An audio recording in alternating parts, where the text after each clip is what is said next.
Oi, aqui é a Jéssica e hoje eu quero falar com você sobre mais uma tentativa de Semana da Leitura Mágica aqui no canal. Esse é um tipo de vídeo que eu faço raramente porque não foram muitas as vezes que eu consegui dar conta de uma Semana de Leitura Mágica, mas teve uma edição que foi um sucesso, então com fé nisso, confere que vai dar certo também dessa vez. Hoje eu venho aqui apresentar para vocês 7 livrinhos que eu pretendo ler durante uma semana.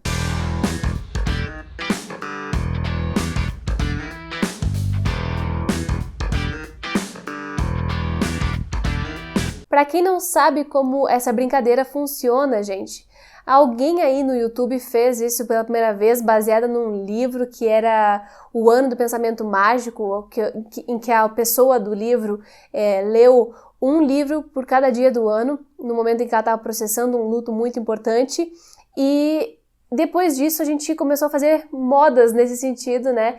E uma vez eu fiz esse tipo de desafio e funcionou super bem. Eu escolhi livros curtinhos e a ideia é ler um livro por dia, pelo menos um curtinho, né, por dia, pra gente conseguir dar uma movimentada na estante. Mas antes de eu continuar falando sobre os livros que eu escolhi, eu queria deixar o aviso de que isso não é um desespero para ler mais quantidade de livro, nem nada do tipo, é mais um desafio mesmo, uma brincadeira em que eu tento encontrar livros que eu gosto e livros que estão na minha biblioteca há algum tempo e parados e encaixar esses livros curtinhos no dia a dia, porque às vezes a gente não está querendo ler alguma coisa mais densa, a gente quer ler alguma coisa mais rápida, mais ágil, e é aí que esses livros se encaixam, tá bom? Então não é por desespero, não é para aumentar o número disso ou daquilo, eu não me importo com esse tipo de coisa, é só uma vontade mesmo de conciliar essas leituras que estão paradas aqui com uma semaninha de férias e, claro, né, a possibilidade de trazer mais conteúdo para vocês. Mas antes de eu continuar aqui e trazer esses títulos para a gente conversar um pouquinho, eu quero deixar aquele pedido que eu sempre deixo para vocês no começo dos vídeos, que é: se inscrevam no canal caso ainda não sejam inscritos, gente, porque isso ajuda muito no crescimento aqui da página. E eu sei que vários de vocês que estão por aqui assistem os vídeos às vezes, mas não estão inscritos e não tem motivo para isso. Se inscrever é algo gratuito e faz com que vocês não percam mais os conteúdos, né? É uma facilidade que o YouTube dá, então se inscrevam. E claro, se possível, né, deixa aquele like, porque isso também faz com que o vídeo seja impulsionado para que outros leitores cheguem até ele. Não esqueçam também de conferir tudo que eu deixar aqui embaixo na caixa de descrição do vídeo, porque é nesse espaço onde eu vou linkar todos os livros que eu falei, algum outro vídeo que esteja relacionado, enfim, informações complementares sempre por aqui. E claro, né, vocês podem também ler junto comigo de diversas formas com o Clube Lê Latinos, que é o meu clube de leitura latino-americano, que a gente lê um livro por mês e discute no final, e também o Clube de Apoiadores do canal, em que a gente lê um livro a cada bimestre e tem vários sprints de leitura durante o mês em que a gente está lendo.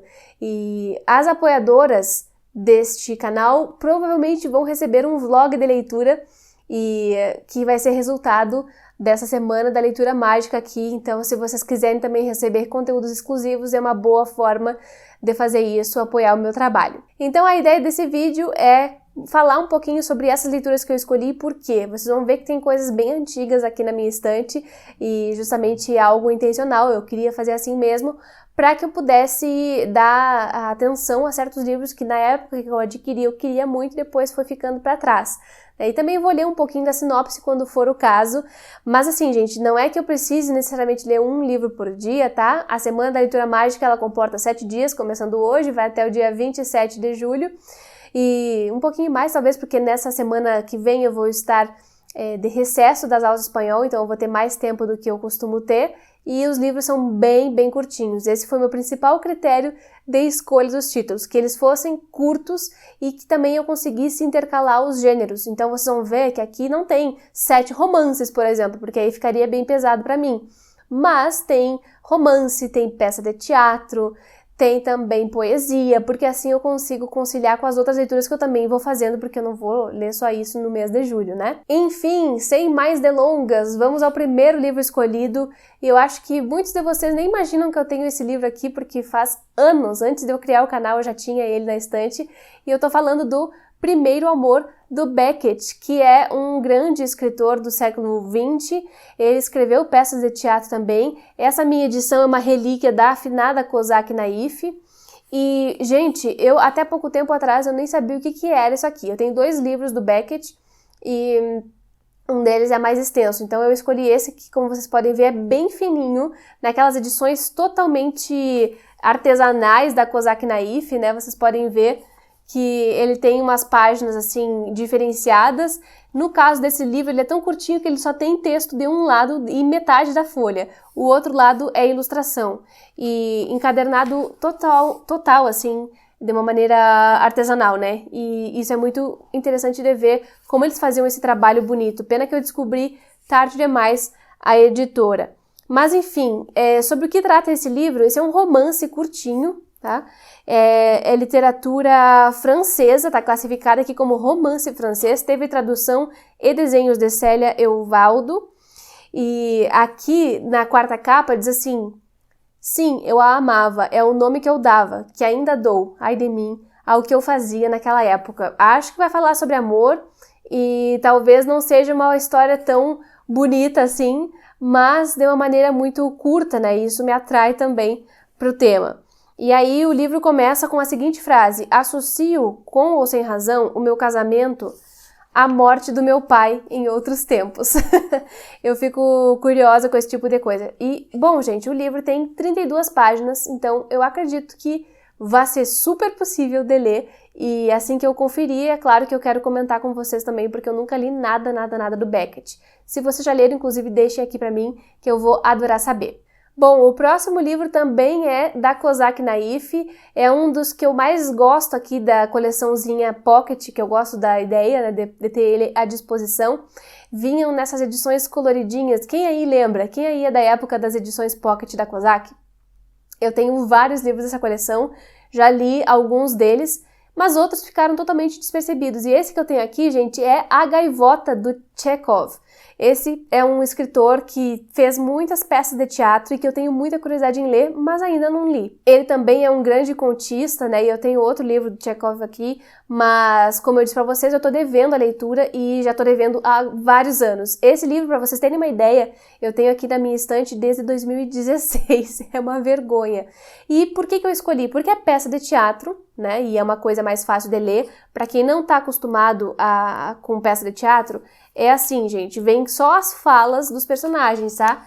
Então, é um grande livro com diálogos, né? E aí a gente vai lendo de uma forma muito mais fluida, porque a gente quer saber qual vai ser a resposta, enfim. Eu li bastante teatro durante a faculdade, participei de um projeto de extensão que a gente lia só peças de teatro e era maravilhoso, e inclusive lemos várias peças russas, como por exemplo algumas do Gogol, mas o Chekhov eu não lembro de ter lido lá. E eu tenho esse exemplarzinho aqui. Dizem que é uma das melhores peças do Chekhov e eu tô louca pra conferir. Aqui atrás diz assim: símbolo do Teatro de Arte de Moscou, a Gaivota estabeleceu Chekhov como dramaturgo em um período de grande agitação cultural na Rússia. Às vésperas da Revolução de 17, o autor soube condensar a melancolia típica de fim de século e confrontar as tendências naturalistas e simbolistas da arte, sem perder de vista a questão universal da incomunicabilidade humana. Através de longas pausas e conflitos implícitos, Chekhov faz emergir na consciência do leitor-espectador algumas questões existenciais, a busca do reconhecimento, da glória e da realização do amor ideal. Ai, já adorei, faz tempo que eu não leio teatro. Eu acho que a última peça de teatro que eu li foi no finalzinho de 2019 e era uma peça do Shakespeare, aquele que tem... Puxa vida, não vou nem falar porque eu não me lembro. É uma peça de teatro que veio num kitzinho, num brinde de um kit da Tag, e até vou deixar a capa aqui pra vocês, mas eu lembro de ter gostado muito e depois disso eu não peguei mais nenhum teatro pra ler. Agora eu vou tentar dar conta desse. Faltou eu falar da tradução, né? A tradução dessa peça aí do Chekhov é do glorioso Rubens Figueiredo, que traduz muita coisa do russo. Bom, gente, o terceiro livro que eu tenho aqui, já me perdi nas contas, é um que eu comprei da editora Mundarel há muito tempo também, assim, mais de ano, ele tá aqui paradinho, e ele é um livro curto que me deixou intrigada desde o momento em que ele chegou. Só que eu tava esperando o momento certo por causa do tema, né? Às vezes a gente não tá muito bem, não quer ler sobre isso e tal. E eu acho que talvez agora esteja tudo bem para eu ler. Tô falando desse livro aqui, ó, que é O Querido Diego, Sua que Ela. Esse é um livro da Helena Poniatowska, foi prêmio Cervantes, né, da literatura.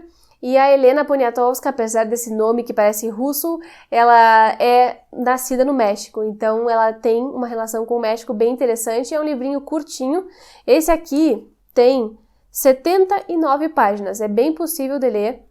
E aqui a gente vai ver a história dessa mulher que foi esposa do Diego Rivera e que foi enganada por ele, né? Mais uma de tantas. Ela foi enganada nesse sentido porque ele se casou com ela na França e, enfim, vivia com ela lá e tudo mais. E um belo dia ele vai embora pro México, mas ele parece que vai só viajar e, na verdade, ele vai e fica e nunca mais dá notícias para ela, né? Dá o famoso sumiço.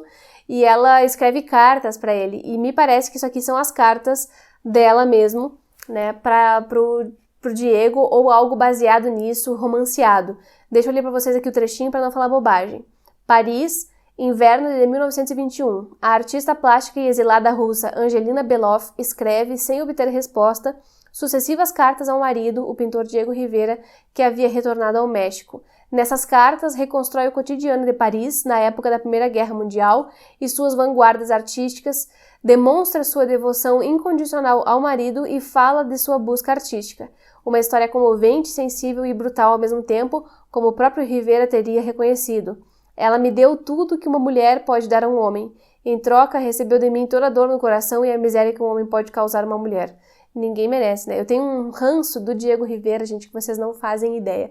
Mas, enfim, depois eu venho exalar o meu ranço e quem sabe quando eu conseguir comentar esse livro eu também trago alguns comentários sobre a biografia da Frida, que eu também fiquei muito incomodada quando li por causa da forma como se fala do Diego Rivera, enfim, e do que ele fez. E como eu li a biografia da Frida em 2016, não tem resenha aqui no canal, então de repente é um bom momento para dar uma folheada e fazer um vídeo duplo aqui para vocês. Mas aparentemente narrado em cartas, né? Então a gente tem esse romance epistolar e que eu vou adorar conferir. Menos de 80 páginas, tá tudo tranquilo. A tradução desse aqui é de Nilce Tranjan e Ercílio Tranjan. E, enfim, vamos ver como é que vai funcionar. Próximo livrinho da fila é um romance, mas é um romance curtinho também, assim como esse que eu acabei de mostrar para vocês. E é um romance brasileiro de uma autora nordestina. Estou muito feliz de poder ler finalmente. Foi um livro que eu recebi diretamente da editora. Estou falando do Inhamuns, da K. Dantas, que foi publicada pela editora Moinhos. Eu gosto muito dessa capa, tá, gente? E eu acho vibrante, assim, acho colorida e gosto mesmo. Deixa eu até conferir aqui, porque eu acho que eu não falei corretamente para vocês. Bom, o livro teve o apoio do governo de São Paulo, mas me parece que a K. Dantas é cearense, tá aqui. É cearense mesmo, não falei bobagem. E esse livro aqui, ele tem, 126 páginas, mas os capítulos são muito curtinhos e eu acho que é super possível de ler, assim, de uma maneira mais fluida, né? E todo mundo que leu comentou super bem sobre ele. Então, eu confio muito que eu vou gostar. E aí diz aqui, uma jornalista residente em Porto Alegre é convidada a viajar a trabalho à sua terra natal, Lar às Avessas, de onde ela partira fugitiva e estranha, evitando desde então qualquer ideia de regresso.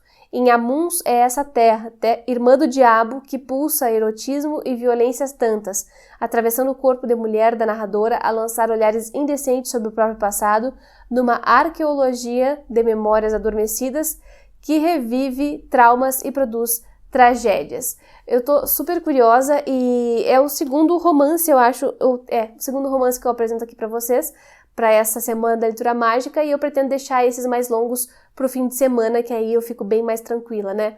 Mas tá aqui a ser conferido. O próximo livrinho que tá por aqui é um livro de contos que eu ganhei de aniversário de uma querida amiga, que é a Andrea, no ano passado, em 2021. Então eu preciso dar conta dele, afinal de contas é também um autor favorito que eu já conheço, já li várias coisas e que tá aqui me aguardando há um tempo. Ele é pocket, vocês vão ver, pequenininho, formatinho assim, tão piquititico, né? Mas eu acho linda essa ediçãozinha do livro tramas de meninos do querido Carrascosa, que tem livros de contos sensacionais e eu adoro todos os que eu li até o momento.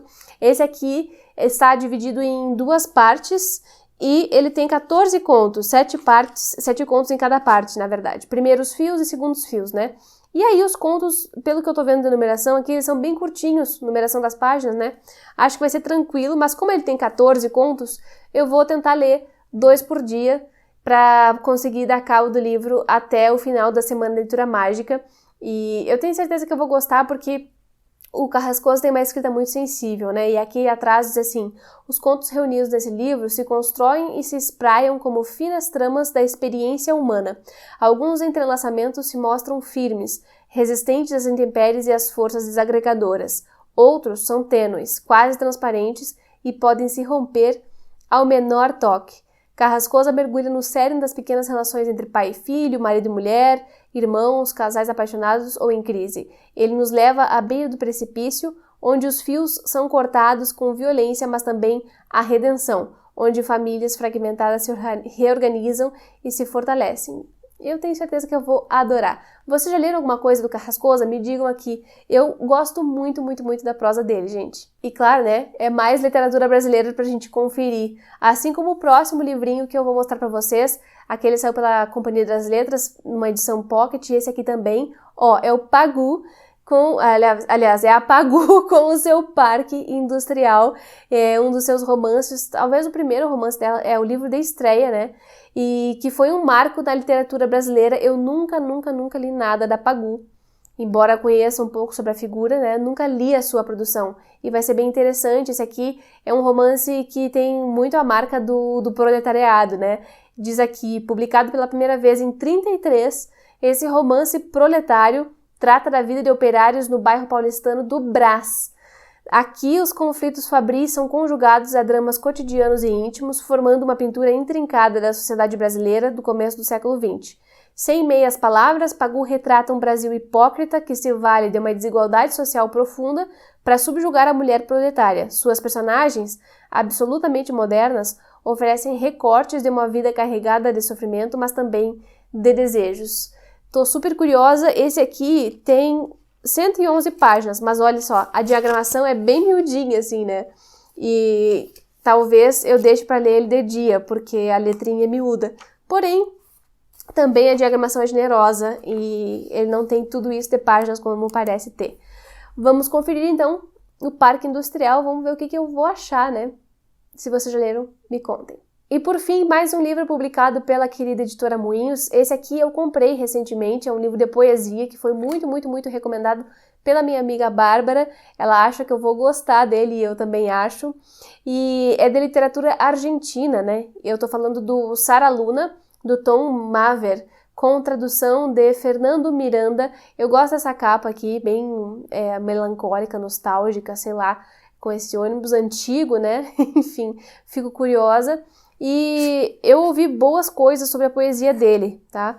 E aí eu vou ler pra vocês aqui, na verdade, só um pedacinho, na verdade, o que tá na 4ª capa do livro, que é um poema mesmo. E diz assim: a graça do golpe. As pessoas da cidade não entendem a relação entre os animais e nós que os domesticamos, com alimento e cuidado. Não sabem nada da percepção que as galinhas têm ciscando milho no pátio, o que os porcos cheiram roçando os postes do curral quando minha avó atravessa a cerca. Mexem os focinhos úmidos e recuam 2 passos. Lá vai ela sussurrar no ouvido deles. Nunca poderá lhes explicar tudo. E, bom, eu tô pronta para gostar do livro. Ele tem alguns textos no final de análise, né? E, enfim, gente, vamos ver como é que o Tom Maver se expressa. Olha só, tem algumas fotos aqui na edição também, de trabalhadores rurais. Então, já tô empolgada, porque eu tenho bastante contato com essa coisa do rural, né, dos trabalhadores rurais, ou pelo menos da campanha, do campo, como vocês dizem, mas eu falo campanha, né, para esse interior aqui do Rio Grande do Sul. E vai ser bem interessante ver como é que ele fala isso desde a perspectiva da Argentina mesmo, né. Então tá aqui, vai ser conferido, tinha que ter poesia também nessa leva de leitura mágica. Então é isso, gente. Esses são os 7 livrinhos que eu separei para essa semana. Espero conseguir ler, porque todos eles me deixam muito, muito curiosa. E eu queria realmente saber de vocês qual desses vocês acham que eu vou gostar mais, ou qual desses vocês acham que eu devia começar lendo, porque aí eu já vou ter uma base, né, de quais são as suas intenções aqui para os próximos vídeos do canal. E assim a gente vai alinhando as nossas querências, tá bom? Muito obrigada pela companhia até o final do vídeo e a gente se vê no próximo.